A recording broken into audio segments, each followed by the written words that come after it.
हकीकत यह है कि पहले दिन कोई भी आदमी 1 मिनट से ज़्यादा एट ए स्ट्रेच अपने मन को फोकस नहीं कर पाता है और आपके बॉडी के जो डिस्कम्फर्ट्स हैं, कहीं कैच लग रहा है, कहीं स्प्रेन हो रहा है, वो चलता रहता है।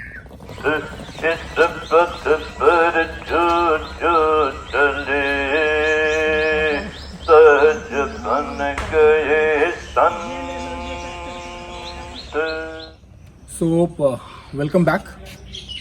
हम विपस्सना मेडिटेशन सीरीज़ पे वीडियोस बना रहे हैं। आज से हम स्पेसिफिक डेज़ की बात करेंगे। 10 दिन का कोर्स है। मैं पूरे 10 दिन की बात नहीं करूँगा क्योंकि यहाँ कई दिन ऐसे होते हैं जो आप सेम ही काम करते हो। तो जो भी इम्पॉर्टेंट डेज़ हैं हम उनकी बात करते हैं। So day 1 of course, first day of the course, तो वो इम्पॉर्टेंट होगा ही। सो वहाँ से शुरू करते हैं। तो उसके पहले ज़रूरी है कि इस कोर्स के टाइम टेबल को एक बार देख लिया जाए। और टाइम टेबल जो है वो अभी आप देख लीजिए। तो कोर्स का टाइम टेबल मैं आपको एक बार फिर से दिखा दूँ। 4 बजे सुबह ये वेकअप कॉल दे देते हैं। 6:30 से 4:30 से 6:30 आप मेडिटेट करते हो। और इस तरह से बीच में ब्रेकफास्ट ब्रेक 6:30 बजे, लंच ब्रेक 11 से 12 बजे, और इसके बाद कोई मील नहीं है। टी ब्रेक जो है, जो नए स्टूडेंट्स हैं उनको टी ब्रेक में चाय और फ्रूट वगैरह देते हैं, और जो पुराने हैं जो सेकेंड या थर्ड टाइम करते हैं उनको ये भी नहीं मिलता। तो ये इनका जो मील टाइमिंग्स है इस कोर्स के साथ बहुत बड़ा कनेक्शन रखता है। इस मील का पक्का एक इफेक्ट होता है क्योंकि आप देखेंगे कि लंच ब्रेक के बाद जो 11:30 बजे ख़त्म हो जाए, अगला जो मील है वो 18 घंटे के बाद 6:30 बजे अगले दिन होता है।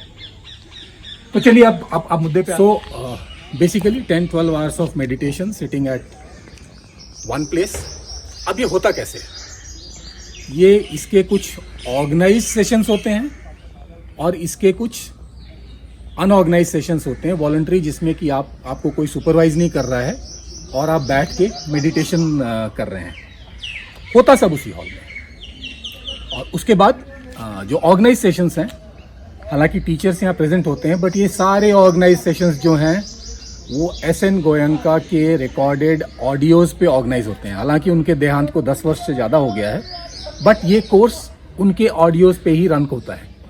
इसके दो नफ़ा नुकसान दोनों हैं। नफ़ा ये है कि जहाँ जहाँ भी सेंटर हैं वहाँ हर जगह का कंडक्ट करने का पैटर्न स्टैंडर्डाइज्ड है, और जो चीज़ यहाँ हो रही है वही अमेरिका के विपस्सना सेंटर में दूसरे लैंग्वेज में हो रही है, वही धर्मशाला में हो रही है। हर जगह एक ही बात है। तो standardisation is an issue in such courses, जिसको ये सॉर्ट आउट हो जाता है ये। पर अभी वक्त के साथ ये बदल नहीं रहा है, तो इसमें आने वाले वक्त के साथ कुछ बदलाव आएगा। अभी की हालत तो ये है। अब हम आते हैं पहले दिन पे। तो जैसे मैंने पहले बताया था कि इस विपस्सना का जो कोर्स है, इसके 2 एम है। एम नंबर 1 है कि आपका मन जो फ्यूचर या पास्ट में भटकता रहता है उसको आपने प्रेजेंट में लाना है, और दूसरा है कि जो आपने प्रेजेंट में ले आए तो मन के अंदर जो भी विचार हैं, अच्छे बुरे, उसमें आपने पार्टिसिपेट नहीं करना है, उनको इग्नोर करते हुए अपना काम करना है। तो ये जो पहला दिन कोर्स का है, एक्चुअली पहले 3 दिन कोर्स के हैं, वो मन को प्रेजेंट में लाने के हैं, और इसके लिए जो क्रिया की जाती है वो है आनापान। अब मन का नेचर, मैंने आपको बताया था कि वो फुदकता रहता है, आगे पीछे भागता रहेगा, और उसको पकड़ के लाना आसान नहीं है क्योंकि उसको पकड़ के भी मन से ही लाना पड़ेगा। तो उसको किसी चीज़ के साथ बांधना होगा, और वो बांधने वाली चीज़ जो इन्होंने डिज़ाइन की है वो है आपकी ब्रेथ। इसमें 2 क्रिटिकल डिफरेंसेस हैं। एक तो breath is more important than your मन, और दूसरा वो प्रेजेंट में है।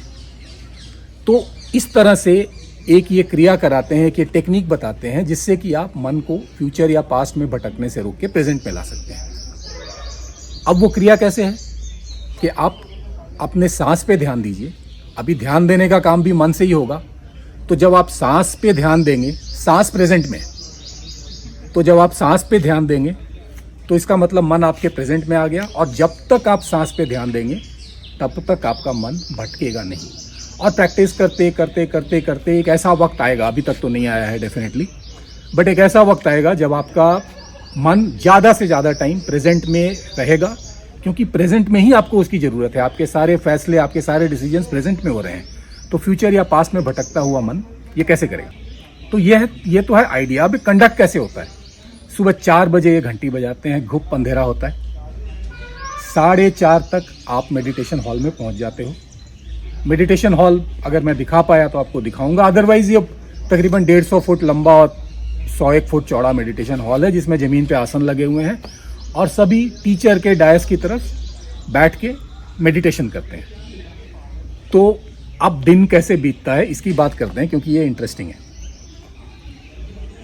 हर एक बंदा अपने हिसाब से एक कंफर्टेबल पोजीशन बनाता है। इनको पोजीशंस में कोई दिलचस्पी नहीं है, एज लॉन्ग एज आपका बैक और आपकी नेक सीधी है, आप खड़े होकर भी ये मेडिटेशन कर सकते हो। ये तो लेटना भी अलाउ करते हैं थोड़े दिन के लिए, बट इनका रिकमेंडेशन होता है कि ज़्यादा से ज़्यादा टाइम आप बैठ के करो। जब आप मेडिटेशन करने बैठते हो और वो भी पहले दिन, तब आप रियलाइज करते हो कि कोई भी सिटिंग पोजीशन कंफर्टेबल नहीं है। आप जिस भी पोजीशन में बैठोगे, और आपने 14 घंटे बैठना है, तो जिस भी पोजीशन में बैठोगे उसमें कहीं ना कहीं कोई स्ट्रेन, कहीं ना कहीं कोई क्रैम्प, कहीं ना कहीं कुछ ये सब आता रहता है। तो ये तो हुई एक पर्सनल डिस्कम्फर्ट की बात। दूसरा, जब आप सांस के सहारे मन को पकड़ने की कोशिश करते हो तो मन उसको लेके भाग जाता है। आप अपनी सांस पे ध्यान दे रहे हो, पहली सांस गई, दूसरी सांस गई, तीसरी सांस गई और फिर गायब। फिर आप फ्यूचर में कहीं चले जाओगे, पास्ट में कहीं चले जाओगे, ऐसी ऐसी मेमोरीज में आप चले जाओगे जो आप खुद ही भूल चुके हो। उसके बाद हो सकता है 5 मिनट, हो सकता है 10 मिनट आप भटकते रहो, फिर आपको अचानक ध्यान आएगा कि अरे यार ये तो भटक गए। फिर आप मन को पकड़ के वापस लाते हो और फिर से ये प्रोसेस जारी रखते हो। ये बेसिकली एक रिपीटिशन का प्रोसेस है और ये फ्रस्ट्रेटिंग है, क्योंकि काबू में आता नहीं है। आप सोच के तो आते हो कि अभी मैं कर लूँगा, 2 minute, 4 minute, 10 minute, 5 second, 10 second में उड़ जाता है वो। तो ये है, ये काफ़ी फ्रस्ट्रेटिंग होता है। दूसरी फ्रस्ट्रेशन एक वो होती है कि जब आप सांस पे ध्यान देने लगते हो तो आपके बॉडी में कई जगह सेंसेशन शुरू हो जाते हैं। कहीं खुजली शुरू हो जाएगी, कहीं खारिश शुरू हो जाएगी, कहीं पिन प्रिक्स चुभना शुरू हो जाएगा, कहीं पसीना आने लगेगा। तो ये फिजिकली आपके बॉडी पे हैं। अगर आपने इस पर अपना ध्यान दिया तो इसका मतलब सांस से आपका ध्यान हटा। तो ये 2 प्रॉब्लम्स हैं जिसके साथ आदमी लड़ता रहता है और अल्टीमेटली अचीव ज़्यादा कुछ होता नहीं। वक्त नहीं बीतता बॉस इसमें। आप बैठे हो, ध्यान करके बैठे हो, आपको लगता होगा 2 घंटे हो गए, अब ब्रेकफास्ट का टाइम हो गया, जैसे तैसे छिप छिपा के मुड़ के घड़ी देखते हो, पता चलता है 35 मिनट हुए हैं अभी। तो वक्त ही नहीं बीतता है। फर्स्ट ब्रेक, और वहाँ मज़ा शुरू होता है। ब्रेकफास्ट यहाँ अच्छा है, खाना यहाँ पे अच्छा देते हैं।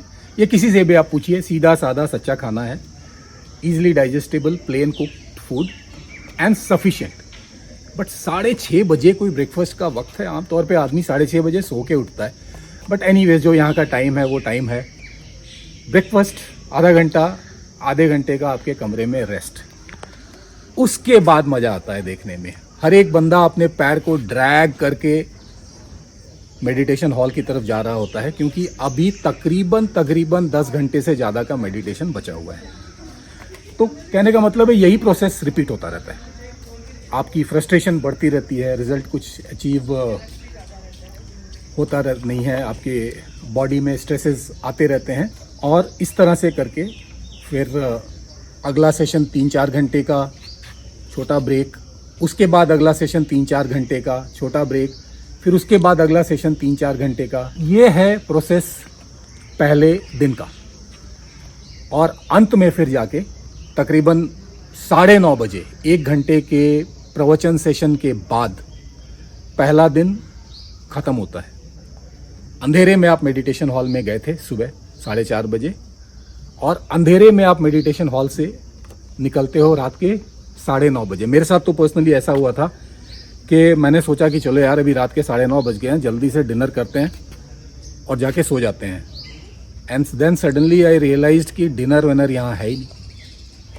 तो फिर कमरे में गए, नींद तो खैर आ ही जाती है, तो इस तरह से जो पहला दिन है, अगर मैं आपको समराइज़ करूं, तो पहले दिन का जो एम है वो बहुत ही पार्शियली अचीव होता है, और इसीलिए ये कई सारे दिन इसके ऊपर देते हैं।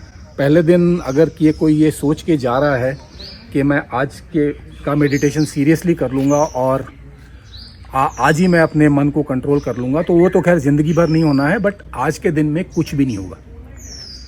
और जो भी लोग यहाँ पे इस कोर्स को करने आते हैं, उनको ये मान के चलना चाहिए कि इसमें ये सारों के साथ हो रहा है, क्योंकि कोई किसी से बात नहीं कर रहा है, कोई किसी से अपने फीलिंग शेयर नहीं कर रहा है, तो लोगों को शायद लगता होगा कि ये मेरे साथ ही हो रहा है, बाकी पता नहीं कहाँ आगे पहुँच गए।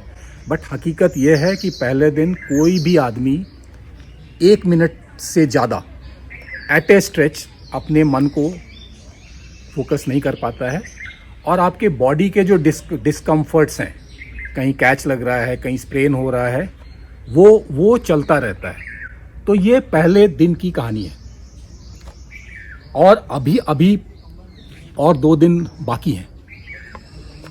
At the end of the day, course के ख़त्म होने के बाद जब मैंने लोगों से बात की, तो मैंने बोला अभी एज ऑन डेट आपकी सबसे उस दिन फर्स्ट डे को आपकी सबसे बड़ी प्रॉब्लम क्या थी?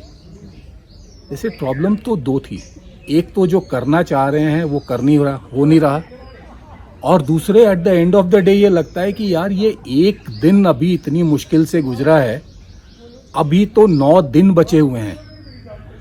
इस बात को जो ऑर्गेनाइजर्स हैं ये भी रिकॉग्नाइज करते हैं, क्योंकि बहुत सारे ऐसे कोर्सेज हैं जिसको पहले 2-3 दिन में लोग छोड़ के चले जाते हैं। तो अपनी इवनिंग डिस्कोर्स में ये बताते हैं कि ये ऐसा होगा, अपने जिद के साथ, अपने भरोसे के साथ यहाँ बैठे रहना, बट हर एक बंदे की जिद, हर एक बंदे का भरोसा अलग है। इस वीडियो में पहले दिन के बारे में इतना ही। It is the most important day of the course, सबसे ज़्यादा अहम दिन है ये, एंड ये एक ऐसा दिन है जिसमें आपकी मेहनत सबसे ज़्यादा होती है, क्योंकि आप नए आते हो और आपके अचीवमेंट्स सबसे कम होते हैं। तो अगर आप इस कोर्स को करने के बारे में सोच रहे हो, तो आप ये मान के चलो कि ये सिर्फ आपके साथ नहीं हो रहा, ये सबके साथ हुआ है। और जो कोर्स को 10 दिन के कोर्स करके जा चुके हैं और अगली बार आ रहे हैं और उसके बार मुड़ के आ रहे हैं, उनका भी पहला दिन ऐसा ही था। At the end of the first day आप 12-14 घंटे आनापान कर चुके हो। तो यहाँ मैं इस वीडियो को स्टॉप करता हूँ। अगले वीडियो में फिर से मिलेंगे। तब तक के लिए जय हिंद, जय भारत, वंदे मातरम।